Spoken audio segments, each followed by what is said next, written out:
అందరికీ నమస్కారం. సాధారణంగా పుట్టినరోజు వేడుకలంటే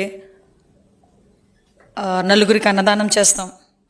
లేదు మన నాయకుల పుట్టినరోజు అంటే ఎక్కడైనా రోగులకి పళ్ళు, అదేవిధంగా రొట్టెలు పంచటం, లేకపోతే ఎక్కడైనా కొంచెం అన్నదానం చేయటం, ఎక్కడైనా గుళ్ళోకి వెళ్ళి పూజలు చేయించి అతనికి ఆయురారోగ్యాలు ఇవ్వాలని చెప్పి పూజలు చేయటం, లేకపోతే ఇంకొంచెం ముందుకెళ్ళి ఎవరికైనా రోగులకు ఉపయోగపడేటట్టుగా రక్తదానం చేయటం, ఇలాంటివన్నీ జనరల్గా మానసికంగా కరెక్ట్గా ఉండేవాళ్ళు చేసే పని.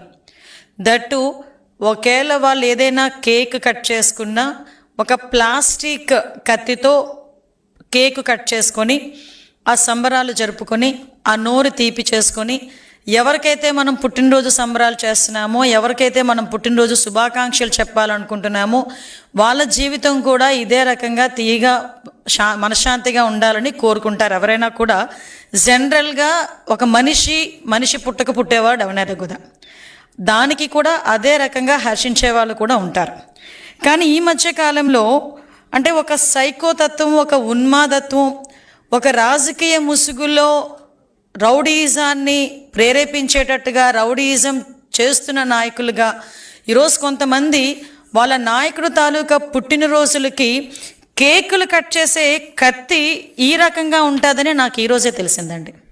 జస్ట్ ఒకసారి మీరు చూస్తే కేకు కట్ చేసే కత్తి కొడవళ్ళు, పెద్ద పెద్ద కత్తులు పట్టుకొని కేకులు కట్ చేస్తారు.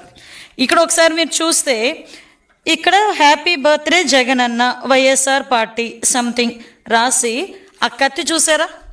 ఈ కత్తి ఒక్కసారి కేకు కట్ చేసుకునే కత్తి అండి. అది కేకు ఇలాంటి కత్తులతో చూసి కేక్ కట్ చేస్తూ ఒక రకంగా చేయటం ఒక ఎత్తు అయితే, తిరిగి అదే కత్తితో జంతు బలి చేసి ఒక మూగజీవాల ఉసురు తీసుకోవటమే కాకుండా దాన్ని బేస్ చేసుకొని ఇలా రక్తాన్ని తీసుకెళ్ళి వాళ్ళ నాయకుడు తాలూకా ఫ్లెక్సీలో ఫోటోలకి అభిషేకాలు చేసి రప్పారప్పమని నరుకుతాం, 2029లో ఇదే రిపీట్ అవుద్ది అని చెప్పి స్లోగన్లు ఇచ్చుకునే పరిస్థితి. అంటే దీన్ని చూస్తూ ఉంటే మానవత్వం ఎటువైపు వెళ్ళిపోతుంది అన్నది ఒక పక్క అయితే, అంటే రాజకీయాన్ని అధికారం కోల్పోయిన తర్వాత కూడా రాజకీయ ముసుగులో రౌడీయిజం చేస్తూ ప్రజల్ని ఏ విధంగా భయభ్రాంతుల్ని చేస్తున్నారు అన్నది ఒక యాంగిల్ అయితే, రాష్ట్ర అభివృద్ధికి ఆటంకం కలిగించడానికి ఎంతవరకైనా దిగజారుతున్నారు, ఎంత నేరాలు చేయటానికైనా వీళ్ళు వెనకాడట్లేదు అన్న విషయాన్ని గురించి కూడా ప్రజలు అర్థం చేసుకోవాల్సిన అవసరం ఉంది. మీరు ఒకసారి చూస్తే, నేను జనరల్గా అందరూ కూడా మీ ఇంట్లో మీ పిల్లలవో లేకపోతే మీ తల్లిదండ్రులవో మీ అన్నదమ్ములవో మీరు జనరల్గా జన్మదిన సంబరాలు, పుట్టినరోజు సంబరాలు ఎలా చేసుకుంటారో మనందరి దగ్గర వీడియోలు ఉంటాయి. కానీ ఈరోజు వైఎస్ఆర్సీపీ నాయకుడు తాలూకా పుట్టినరోజు సంబరాల్ని వాళ్ళ తాలూకా కార్యకర్తలు, వాళ్ళ తాలూకా రౌడీలు, ఆ పార్టీ తాలూకా సైకోలు ఏ రకంగా జరుపుకున్నారో ఒక్కసారి మీరు చిన్న ఒక ఏవి ఉందో ఒక్కసారి చూడండి. ఒకసారి గంగమ్మ జాతరలో పొట్టేళ్ల తలకాయలు కోసినట్టు రపారప నరికేశారు.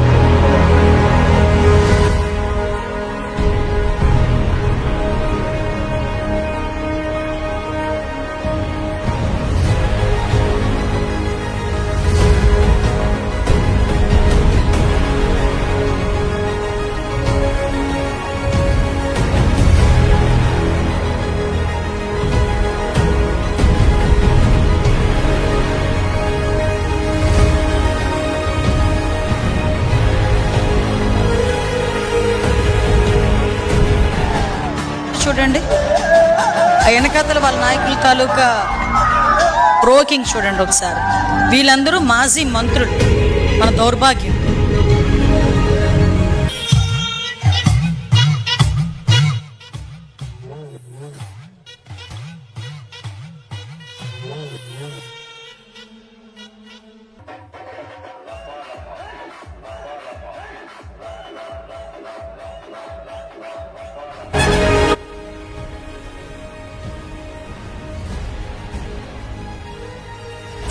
గర్భిణీ మీద దాడి చూడండి, అందులో మాజీ మంత్రులు కూడా ఉన్నారు.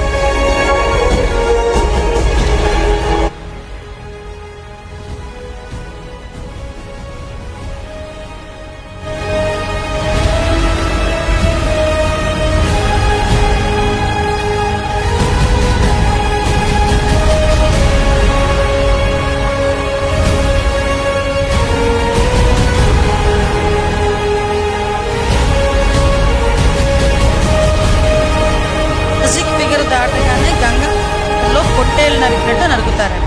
Captions, posters.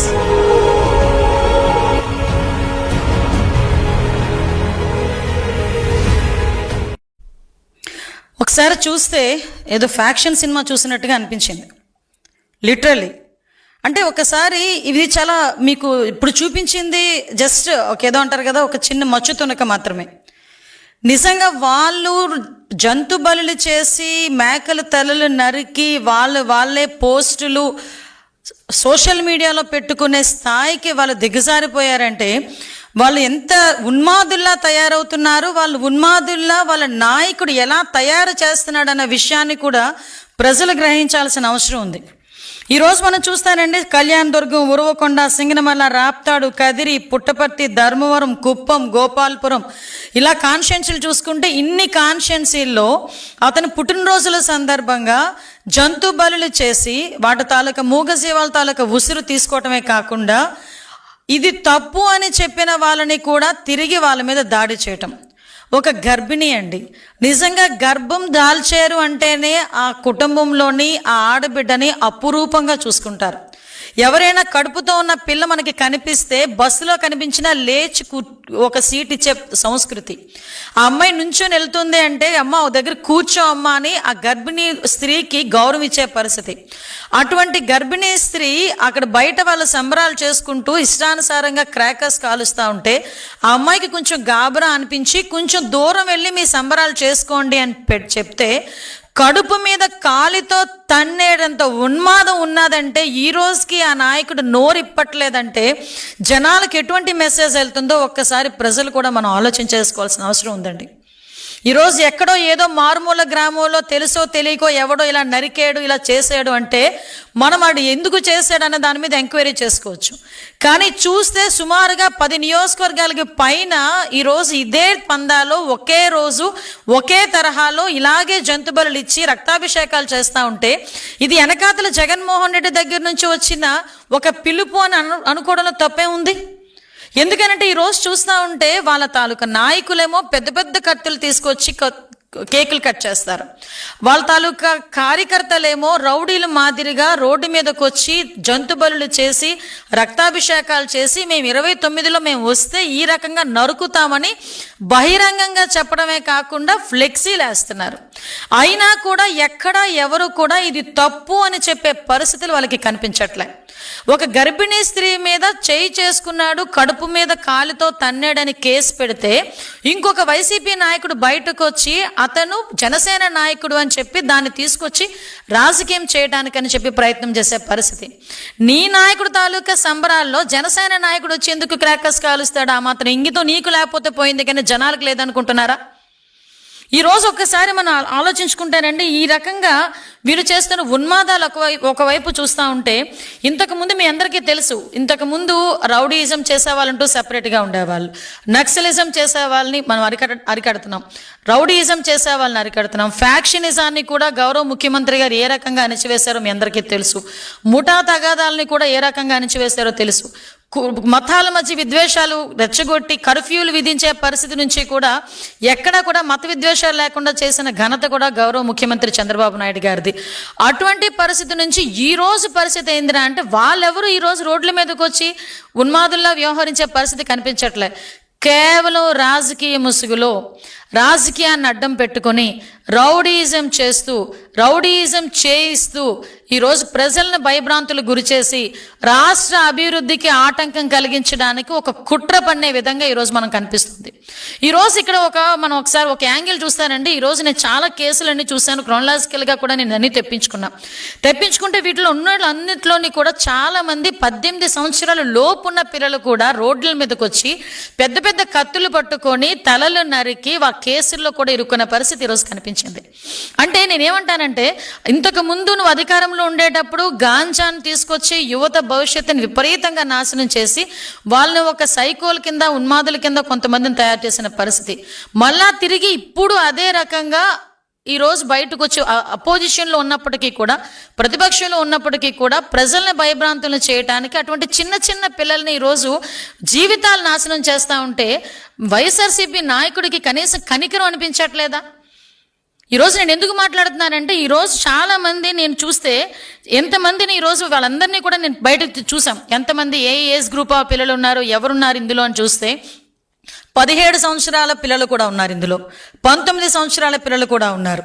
అంటే నువ్వు ఎలాంటి పిల్లల్ని ఈరోజు బయటకు తీసుకొచ్చి వాళ్ళ జీవితాలు నాశనం చేస్తున్నావు. కనీసం నేను తల్లిదండ్రులు కూడా ఒకటి విజ్ఞప్తి చేస్తున్నా, ఒక రాజకీయ పార్టీ వెనకాతలు పంపించినప్పుడు మీరు ఏ రాజకీయ పార్టీ వెనకాతలు మీరు పంపిస్తున్నారు, ఆ రాజకీయ పార్టీ నాయకుడు తాలూకా చరిత్ర ఏంటి, ఆ రాజకీయ పార్టీ నాయకుడు తాలూకా ఉద్దేశాలు ఏంటి, రేపొద్దున నీ కొడుకుకి ఏమైనా జరిగినా, రేపొద్దున నీ కొడుకు ఏమైనా ఇబ్బంది వచ్చినా రాజకీయ నాయకుడు వచ్చి నిలబడతాడా అన్న విషయం కూడా ఈరోజు తల్లిదండ్రులు కూడా ఆలోచించుకోవాల్సిన విషయం అవసరం ఉందండి. ఎందుకంటే ఒక రకంగా చెప్పాలంటే వైసీపీ నాయకుడు తాలూకా పరిస్థితి ఎలా ఉందంటే, ఆస్తి గురించి సొంత తల్లి మీద సొంత చెల్లి మీద కేసులు పెట్టినవాడు రేపొద్దున నీ కొడుకుని ఎవరైనా అరెస్ట్ చేస్తే ఇలాంటి విషయాలు వస్తాడని మీరు ఎందుకు అనుకుంటున్నావు? నీ కొడుకుని రక్షిస్తాడని నువ్వు ఎలా ఆలోచించుకుంటున్నావు? ఒకసారి నేను ఇదే ఆలోచిస్తున్నాను. ఎందుకంటే ఏంటండి, చిన్న చిన్న పిల్లలండి, 17 సంవత్సరాలు 18 సంవత్సరాల పిల్లలు ఈరోజు కత్తులు పట్టుకుని రోడ్డు మీదకి వచ్చి నరుకుతాం చంపుతాం అని చెప్తా ఉంటే, ఒక ప్రతిపక్ష హోదా చేసేవు, ఒక ముఖ్యమంత్రి, మాజీ ముఖ్యమంత్రివి, ఒక పార్టీ నడుపుతున్న వ్యక్తివి బయటకు వచ్చి ఇది తప్పు అని చెప్పే ధైర్యం లేదు, తప్పు అని చెప్పడానికి కూడా నీకు మనసు రావట్లేదు, మాట రావట్లేదంటే ఏంటి నీ ఉద్దేశం? అధికారంలో ఉన్నప్పుడు డాక్టర్ సుధాకర్ మాస్క్ అడిగిన పాపానికి డాక్టర్ సుధాకర్ని ఆ రోజు చచ్చిపోయే పరిస్థితి తీసుకొచ్చావు. ఆ రోజు నీ ఎమ్మెల్సీ అనంతబాబు డ్రైవర్ సుబ్రహ్మణ్యాన్ని చంపి డోర్ డెలివరీ చేస్తాడు, నువ్వేమీ మాట్లాడు. అమర్నాథ్ గౌడ్ అని ఒక చిన్న పిల్లోడు తన అక్కని ఎందుకు ఏడిపించారని అడిగితే నడి రోడ్డు మీద పెట్రోల్ వేసి తగిలిపెట్టేసిన రోజు నువ్వు మాట్లాడు. ఇలాంటి ఎగ్జాంపుల్స్ చూస్తే చాలా చెప్పగలం. నువ్వు అధికారంలో ఉన్నప్పుడు చేసిన అఘాయిత్యాలు మళ్ళా తిరిగి 11 సీట్లకి ప్రజలు ఇచ్చినా కూడా ఈ రోజుకి కూడా బుద్ధి లేకుండా, కనీసం మార్పు లేకుండా తిరిగి ఇంకొక రకమైన ఉన్మాదానికి తీసుకొచ్చి యువతని బలి చేసే పరిస్థితి ఈరోజు తీసుకొస్తున్నావంటే అసలు నేను ఒకటే చెప్తున్నా, అసలు నువ్వు మనిషివేనా అని అడుగుతున్నా.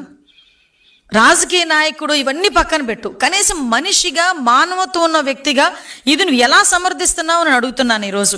అంటే ఒకసారి మనం ఆలోచించుకుని చూసుకుంటానండి. మొన్న రీసెంట్గా చూసాం, పీపీపీ విధానంలో మెడికల్ కాలేజీలను కట్టి ఎక్కడా కూడా పేదవాడికి ఆ వైద్యాన్ని దగ్గరికి చేయాలనే ఉద్దేశంతో గౌరవ ముఖ్యమంత్రి గారు ఏర్పాటు చేసి ఈరోజు పీపీ విధానంలో అతను వదిలేసిన మెడికల్ కాలేజీని అన్నింటినీ కూడా కట్టి తిరిగి వాళ్ళకి పేదవాడికి వైద్యం అందించాలని మంచి ఉద్దేశంతో తీసుకొస్తే నువ్వు బయటకు వచ్చి అదే ఎవరైతే టెండర్ వేస్తారో వాళ్ళు నేను అరెస్ట్ చేస్తాను అని చెప్తున్నావు. అంటే ఏ రకమైన మెసేజ్ ఇస్తున్నావు? అంటే ఇంతకు ముందు కూడా అలాగే బెదిరించావు, ఇప్పుడు బెదిరిస్తూనే ఉన్నావు. అంటే వచ్చేసరికి నేను వస్తాను, బెదిరిస్తున్నాను అని చెప్పేసి ఇండికేషన్ ఇస్తే ఈరోజు నిన్ను చూసి భయపడిపోయేవాళ్ళు, నిన్ను చూసి బెదిరిపోయేవాళ్ళు ఆంధ్రప్రదేశ్ రాష్ట్రంలో ఎవరూ లేరు. నేరాల్ని ప్రోత్సహించే పరిస్థితి నీదైతే నేరాల్ని అరికట్టడానికి ఇక్కడ ఉన్నది సిబిఎన్. దయచేసి అది గుర్తుపెట్టుకో జగన్మోహన్ రెడ్డి. నీ మనుషుల్ని ఎంతమంది పంపించి ఎన్ని భయభ్రాంతులు గురి చేయాలని చెప్పి నువ్వు చూస్తున్నావో చూసుకో.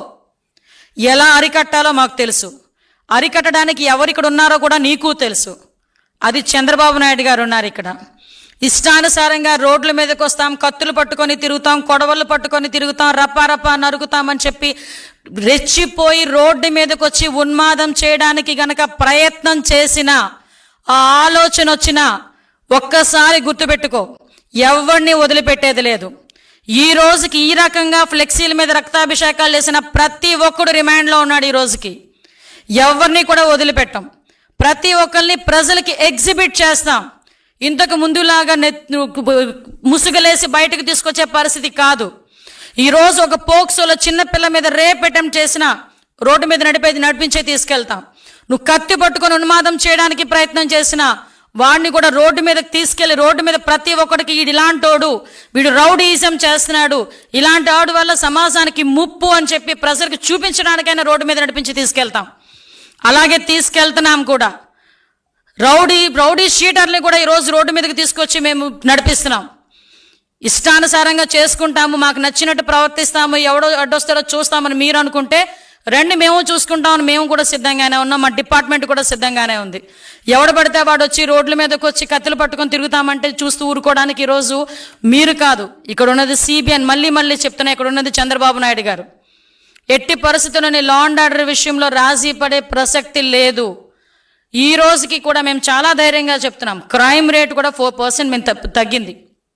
ఈరోజు మేము చేస్తున్న ప్రతి ఒక పక్క నుంచి అభివృద్ధి, ఒక పక్క నుంచి సంక్షేమం చేస్తూనే లా అండ్ ఆర్డర్ విషయంలోని కూడా ఫర్మ్గా ఉన్నాం. కాబట్టి ఈరోజు ఆంధ్రప్రదేశ్ని చూసి, చంద్రబాబు నాయుడు గారిని చూసి ఈరోజు అనేకమైన పరిశ్రమలు ముందుకు వస్తున్నాయి, పెట్టుబడులు పెట్టడానికి ముందుకు వస్తున్నారు, అనేకమైన ఉద్యోగ అవకాశాలు వస్తున్నాయి, గూగుల్ లాంటి డేటా సెంటర్లు వస్తున్నాయి. ఇవన్నీ వస్తుంటే చూసి ఓర్వలేక నీ రౌడీయిజంతో, నీ రౌడీ మూకలతో ప్రజల్ని భయభ్రాంతులకు గురి చేయడానికి ప్రయత్నం చేస్తే మేము చూస్తూ ఊరుకోవాలా? ఒక్కసారి ప్రజలు కూడా ఆలోచన చేసుకోవాలి. ఇంతకు ముందు ఇదే రకంగా ఉన్మాదాలు చేసి అధికారంలోకి వచ్చి బాబాయ్ హత్యను అడ్డం పెట్టుకొని, బాబాయిని హత్య చేయించి దాన్ని అడ్డం పెట్టుకొని అధికారంలోకి వచ్చి ఎంతమంది ప్రాణాలని తీశారో మీకు కూడా తెలుసు, ఎన్ని ఉన్మాదాలు చేశారో మీకు కూడా తెలుసు, ఎంత అవినీతి చేశారో మీకు కూడా తెలుసు. అదే ప్రజలు ఈరోజు 11 సీట్లకి పరిమితం చేసి ఇంట్లో కూర్చోబెట్టినా కూడా తిరిగి మళ్ళా అదే రకంగా వాళ్ళ తాలూకా కార్యకర్తలను ముందుకు తీసుకొచ్చి సైకోయిజాన్ని చూపిస్తూ ఉన్మాదుల్లో రెచ్చగొట్టి మనల్ని భయపెట్టే ప్రయత్నం చేస్తున్నారు. మేము ఒకటే చెప్తున్నాం, ఈరోజు భయపెడితే భయపడిపోవడానికి మేము ఎక్కడ ప్రజలు కూడా ఎవరు కూడా సిద్ధంగా లేరు.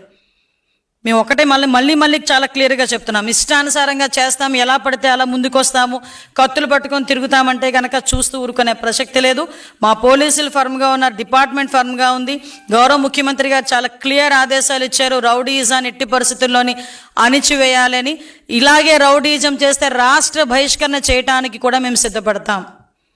అంతే తప్పించి మీరు ఏం చేసినా చూస్తూ ఊరుకోనే ప్రసక్తి లేదు, ఊరుకోమని కూడా మీ అందరికీ కూడా హెచ్చరిస్తూ, ఇలాంటి ప్రయత్నాలు చేస్తున్న వాళ్ళందరినీ కూడా మానుకోమని వాళ్ళకి కూడా సూచనిస్తూ, దయచేసి తల్లిదండ్రులకి ప్రజలకి చివరిగా ఒక విన్నపం, ఇటువంటి రాజకీయ నాయకుల్ని, ఇటువంటి రాజకీయ పార్టీలని ఎంతవరకు మన మధ్యలో తిరగనిస్తూ మన పిల్లల భవిష్యత్తును నాశనం చేసుకుంటామో ఒక్కసారి ప్రజలు కూడా ఆలోచన చేసుకోవాలి. మళ్ళీ చెప్తున్నా, ఇలాంటి రాజకీయ నాయకులు వెనకాతల మన బిడ్డల్ని పంపించేటప్పుడు ఆ బిడ్డల తాలూకా భవిష్యత్తుకి భరోసా ఉండే నాయకుడు వెనకతలు పంపించాలి తప్పించి ఇలా కత్తులు పట్టుకుని తిరిగే నాయకులు వెనకతలు పంపిస్తే నీ బిడ్డ భవిష్యత్తు నాశనం అవుతుంది.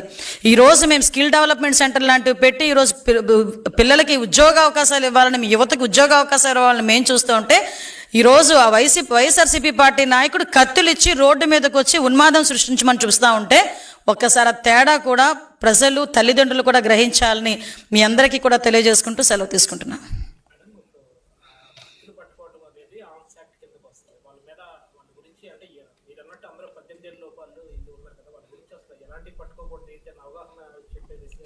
అసలు ఏమంటానంటేనండి, ఇప్పుడు జనరల్గా ఒక రాజకీయ నాయకుడికి ఇప్పుడు మా నాయకుడే ఉన్నారు, మేము తప్పు చేశామంటే అది ఎటువంటి పొజిషన్లో తప్పుగా మాట్లాడినా కూడా మీరు తప్పుగా మాట్లాడుతున్నారు, మీరు సరిదిద్దుకోండి, ఎందుకంటే మన మాట కొన్ని కోట్ల మంది ప్రజలు వింటారు.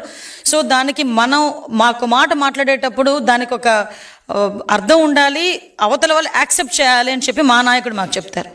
ఈరోజు 17 సంవత్సరాల కుర్రోడికి రోడ్డు మీదకి వచ్చి కత్తి పట్టుకుని చేతిలోకి వచ్చి నువ్వు నరికి అక్కడ రక్తాభిషేకాలు చేస్తూ ఉంటే కనీసం బయటకు వచ్చి మీరు ఎందుకు చేస్తున్నారు అని అలా అడగకపోగా కనీసం దాన్ని సమర్థించే విధంగా ఈరోజు మీరు ఒకటి చూశారు, రప్పా నరిగితే తప్పేంటి, గంగమ్మ జాతరలోని పొట్టేలు నరికినట్టు రప్పా నరుగుతామంటే తప్పేంటి అని ఆ నాయకుడే ఎలా మాట్లాడుతూ ఉంటే ఆ కిందన ఆ పార్టీలో ఉన్న కొంతమంది అలాంటి చేయడంలో ఒకసారి అర్థం చేసుకోవాలి మనం కూడా.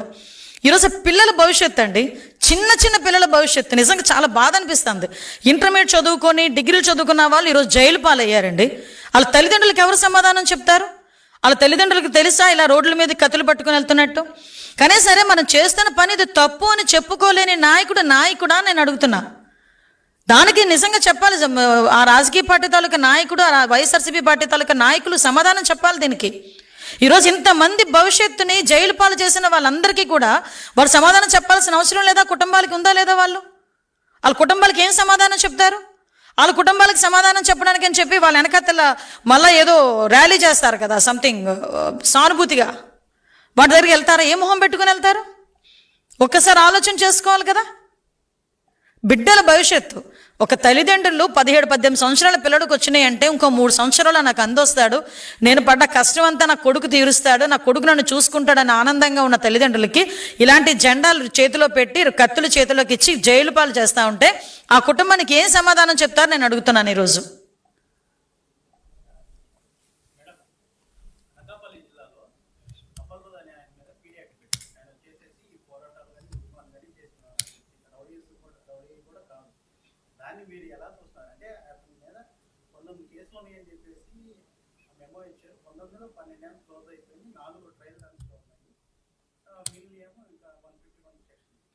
అంటే విషయం ఏంటంటే ఈరోజు అటువంటి పరిస్థితి వచ్చింది అనుకునేటప్పుడు పోలీస్ దగ్గర ఫుల్ రికార్డ్ ఉంటుందండి.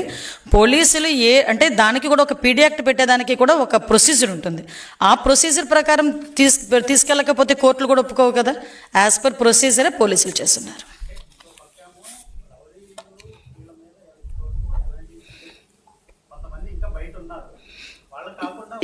ఎవరు కూడా బయట ఉండడానికి, రౌడీలు అన్న వాళ్ళు బయట తిరగడానికి వీలు లేదని గౌరవ ముఖ్యమంత్రి గారు నిన్న కూడా చెప్పున్నారు. రౌడీలు అన్న వాళ్ళు మేము రోడ్ల మీద తిరుగుతాము, కత్తులు పట్టుకొని తిరుగుతామంటే కనుక ఎట్టి పరిస్థితుల్లోనే ఊరుకునే ప్రసక్తి లేదు. వాళ్ళని కూడా ఎలా ఫిక్స్ చేయాలో, ఆఖరికి రాష్ట్ర బహిష్కరణ చేయడానికి కూడా పాస్ట్ ఎక్స్పీరియన్సెస్ కూడా ఉన్నాయి. మీకు గౌరవ ముఖ్యమంత్రి గారు అప్పట్లోనే ఫ్యాక్షన్ని అంత కంట్రోల్ చేయగలిగారంటే ఎంత ఫర్మ్గా లేకపోతే చేయగలిగారండి. ఆ టైంలో కొన్ని సందర్భాల్లో సొంత పార్టీ నాయకుల మీద కూడా కేసులు పెట్టిన సందర్భాలు కూడా ఉన్నాయి. అంటే ఇక్కడ లా అండ్ ఆర్డర్ని సెటైట్ చేయడానికి ఇలాంటి ఉన్మాదులు బయటకు వచ్చి భయభ్రాంతులకు గురి చేస్తే రాష్ట్ర అభివృద్ధికి ఏదైనా, సంక్షేమానికి ఏదైనా ఇబ్బంది కలుగుతుంది, ప్రజలకు ఇబ్బంది కలుగుతుంది అనుకునే సందర్భాల్లో ఎటువంటి యాక్షన్ తీసుకోవడానికి కూడా మేము వెనుకాడం. అది ఏ పార్టీ వాళ్ళైనా అనవసరం.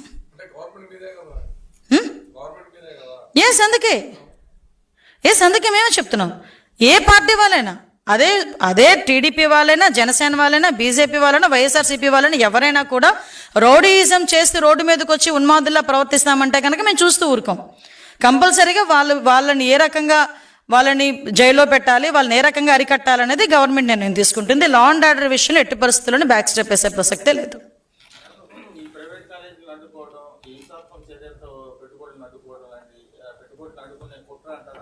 ఎగ్జాక్ట్లీ అండి.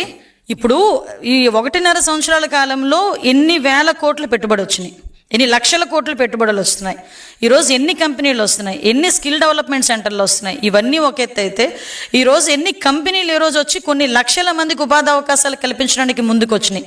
ఈరోజు ఇవన్నీ ఒక పక్క అయితే, ఒక పక్క నుంచి సంక్షేమాన్ని యాజ్ పర్ మేము మేనిఫెస్టోలో పెట్టిన ప్రకారం సంక్షేమాన్ని కూడా ఒకటి చేసుకుని ముందుకెళ్తున్నాం.